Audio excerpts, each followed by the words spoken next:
Hi guys, so katapos na ng breakfast and magpe-prepare lang ako ng coffee and then I'm going out and I'm gonna give you a tour for this vlog dito sa dairy farm. Okay, so what's up mga ka-farmers? Kamusta kayong lahat? This is Gerald, ang inyong Pinoy dairy farmer in Dazi, and welcome here in Tasmania, Australia. Hey! Okay, see you outside, okay? I'll just make my coffee.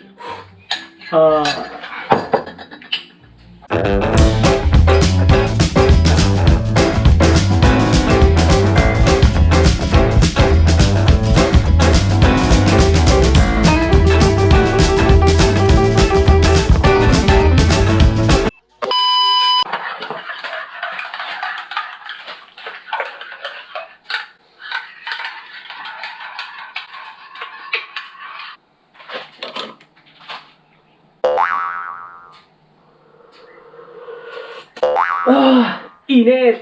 Okay, so let's talk about so ilalagay, basta ilagay mo sa editor dyan sa harapan, okay? So nag-start kami kanina umaga ng milking 4:30 AM.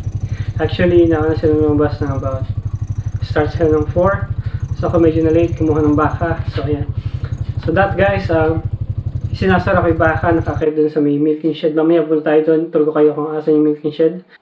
And we finished milking about 7:05, 7:06. Pauwi na ako dito sa bahay. So, maaga akong nakauwi. So, ang ginawa ko, tulog muna ako. So, tulog muna ako. Tapos ayun, katatapos kumain. Timpla akong kape, dun labas na. Ang gagawin natin ngayon is habang tinutur ko kayo, magtitingin na rin ako kung anong pwedeng puntahan ng mga baka sa susunod na mga araw, especially tonight and the next day, 2 days at least. Yan. So, okay. May tumatawag sa akin. Ashley? Yeah, good. Ayan.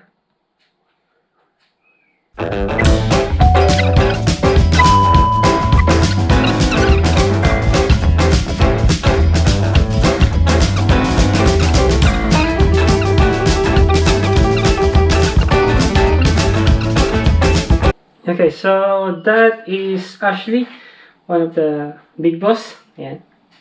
And I got some text from Georgie, yung magpapataba. So I'm gonna prepare the paddock for now bago ko lumabas. Habang tinutol ko kayo sa farm, let's go and open the gates na papatabaan niya. Fertilizer. Ayan. Sasakyan. Okay.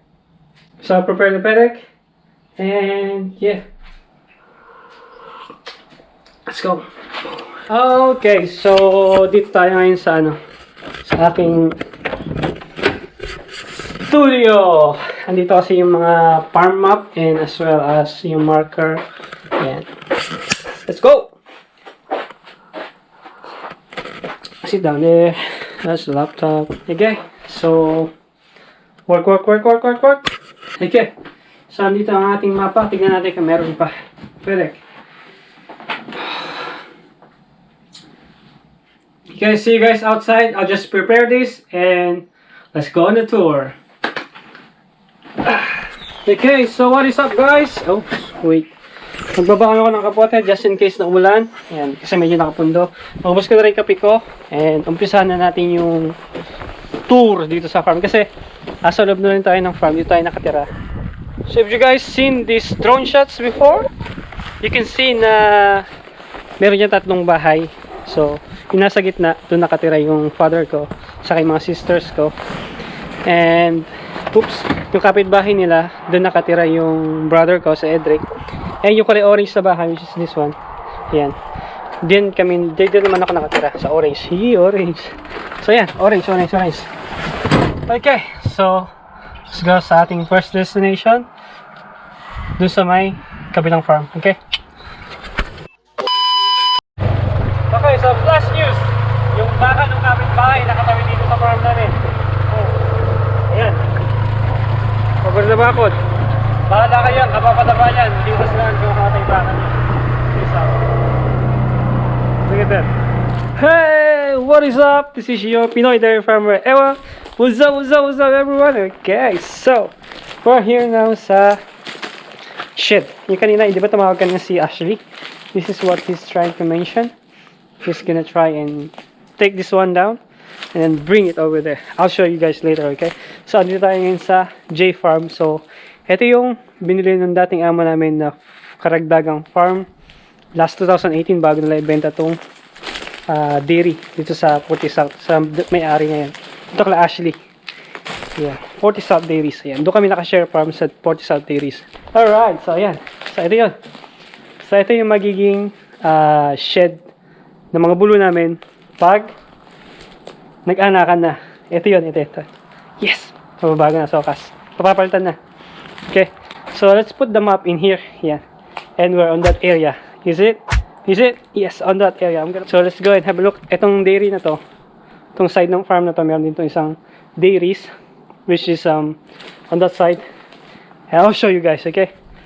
Pero hindi na ginagamit yun, ha? Hindi na ginagamit, okay? Okay! Ito yung yard yung dating katasan ng isang farm na ito dati.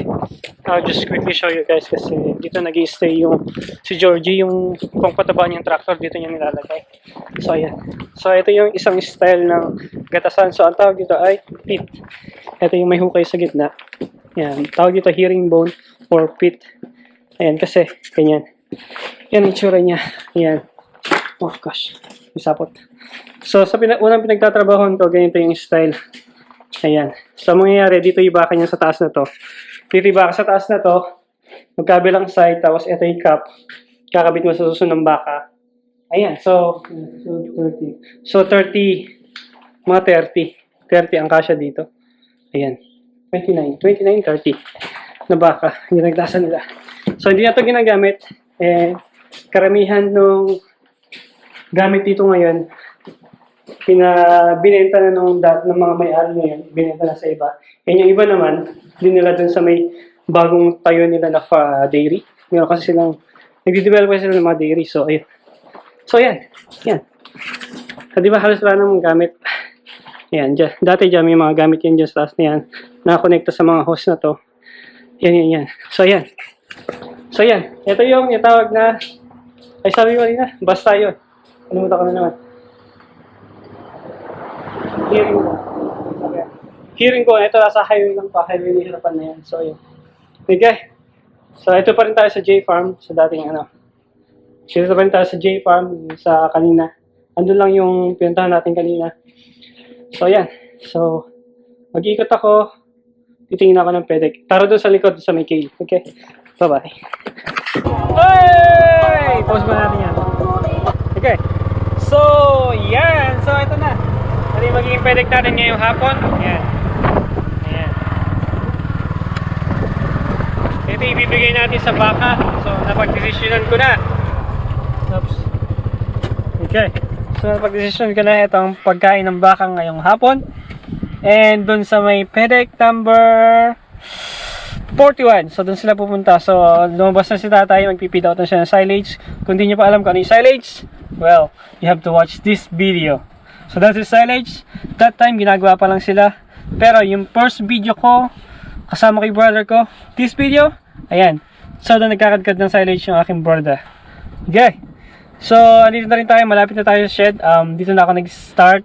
Dito muna ako nagpunta sa likod kasi, well, andito na rin tayo. So, why not? And I will show you guys kung saan dadalhin yung shed kanina yung pinuntahan natin. Okay? It's actually just right there. I'll show you guys, okay? So, ayun yung papalitan. Yan. Yung shed na yan. Papalitan yan. So, babagbagin yan. Ibababa din. Tatanggalin, sisirain, papalitan na. Okay?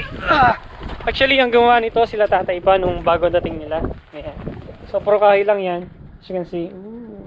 So, ayan, dyan. Dito namin inalagaan yung mga bulo namin na hindi namin ikikip. And after a week, yun, binibenta na sila kasi hindi naman namin sila ikikip nga. And karaniwan yung mga nandito ay mga bulugan, mga bulls na ayan. So yan yung Bobby Cow Pen ang tawag dyan. So yung shed kanina pinuntahan natin doon, this one, ayan, dyan lilipat yun, okay? So tour ko pa kayo dito sa isa pang lugar, which is katabi lang, ayun yung gatasan namin, ayan. Yung part na yan, yan yung milking shed. So you see on this drone shot, okay, so that one. So that is the milking shed. And over here, ito yung pinaka-tubig ng farm. Naririnig nyo umaandar, mamaya mamatay yan. So itong tangke na to, ito ang nagsusupply ng tubig sa buong farm, sa inumin ng mga baka. Yan. Ito yung bore na to, yan. Bore yan, ano yan doon sa pinaka-ilalim. Pero tubo yan sa ilalim. Ito siya, meron siyang pump sa ilalim. Yan. So yan, magkakargahan niya doon, kakargahan niya doon sa part na yan. Yan. Pag bumaba yung puti na yun, as you can see, yan. Pag bumagsak yun, may bola yun sa loob, magpipill up to ngayon, magkakarga. Tapos, ito naman yung pump. Cover your ears kasi medyo maingay. Or hinaan ko na lang. Ang hina mo, boy! Okay. So, ayan. Ayun yung pump na nagsusupply ng tubig. Okay. Medyo maingay. Close na natin. Alright. Okay. What's up there? Danger sign. Confined space. Okay. And ito naman yung sa irrigation namin. Ayan. Ito yung pinakamalaking part na nagpapatubig sa farm namin pagka summer. Ayan. Ito yung makina niya. Sobrang laki. Ayan. Ayan. Ayan yung mga control niya. Ayan. Okay. And another part na malapit dito sa shed, which is, ayan lang para nasa ganoon yung tubig, di ba? Pagka naguhugas ng ng shed. Ayan. Dito naman siya ngayon, ayan. Ayan, ang tawag dito, effluent pump. So, lahat ng tubig na nawe-waste dun sa may part na yon, dito pumupunta. And, ang mangyayari naman ngayon, yung pump na yan, sasabog naman niya ngayon doon sa mga pedek. Parang patubig na rin. Kasi nga, di ba, fertilizer na rin siya kasi mga pupu-pupu ng mga baka, sama-sama na. So, good fertilizer, sabi niya. Which is good. Yes! Woo! Okay! Few moments later. Alright! What is up mga farmers? So how you doing at this farm tour as of now? Oh, kamusta? Nag-i-enjoy ba ang lahat? Ayan, hype na hype ano? Pagbigyan na, ngayon ko lang ulit nahawakan itong aking camera. So, ayan, so dito tayo ngayon sa yard. Dito sa gatasan na to, ang tawag ito, milking shed or milking parlor. Ayan. So, dito hina-harvest sa mga gatas ng baka. Hindi ko muna kayo tutur sa loob kasi I'm gonna do a separate video for this one. Okay? That one. This one? Okay? Okay? So, ang tawag dito is milking parlor, milking shed, or cow shed. Yun yung mga term. So, and woo! Don't forget to like, share, and subscribe to my channel. And like this video. Give it a thumbs up. Share this. Make it epic! Okay? Thank you guys. Okay. Yeah, so this is the yard. Okay, soon I will do a separate video. I'll give you guys a tour kung paano ba nagwo-work mga system dyan kasi importanteng part yan. So ito yung dairy shed. So yung tinuro ko sa inyo kanina, ayun lang. So dyan, andyan yung effluent pond. Ayun yung shed na papalitan. And doon pupunta yung baka sa likod na yun. Okay, ito nyo ba? Okay, so now tuturo ko naman kayo punta sa likod. Okay, punta tayo sa likod. Yung mga dati na dito sa akin, nakita na yung likod na yun kasi doon nakatanim yung mga kale. Okay, so yung kale na yun, mamaya explain ko sa inyo. Okay. Woo!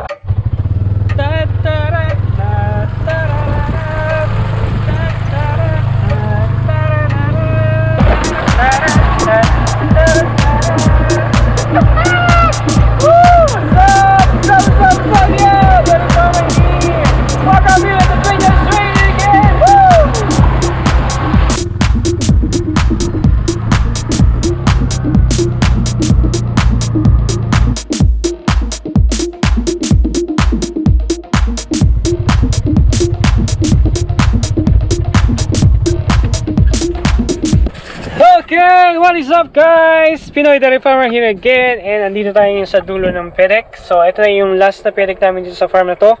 And yeah, ito rin yung isa sa mission ko dito ngayon kung bakit ako nagpunta dito sa likod is para i-check itong mga bagong damo. So bagong damo kasi ito. Wait, I'll show you guys. So chinek ko rin sila kung pwede na ulit ipakain kasi it's been a while and kailangan ko na naman itong ipa-chew, ipakain sa mga baka para sa ganun mapatabaan kasi kailan lang nag-start yung ulan. And nung last na patabaan ito ng fertilizer, medyo dry siya, so hindi kumagat ng gusto yung fertilizer, so hindi ganun ka ganda yung kanya naging tubo. So yung iba hindi masyado nagsilaki pero dark green na siya or matured na, pwede na yung pakain. Then again, check natin. So ayan pa lang siya ngayon, ayan. Pero po pwede na yan. Ipapakain ko sa baka siguro mga the next 2 days. Ibigay ko na to, lagyan ko na lang ng silage para sa hindi nila masagad, then fertilizer, and then sakto may mga shower, and ayan, next time maganda na yung magiging tubo niya, pantay na siya as in. Show you guys that after. Okay, so this part kasi itong pedek na to saka isang pedek na yon, tapat na yon, yan tapat na yan.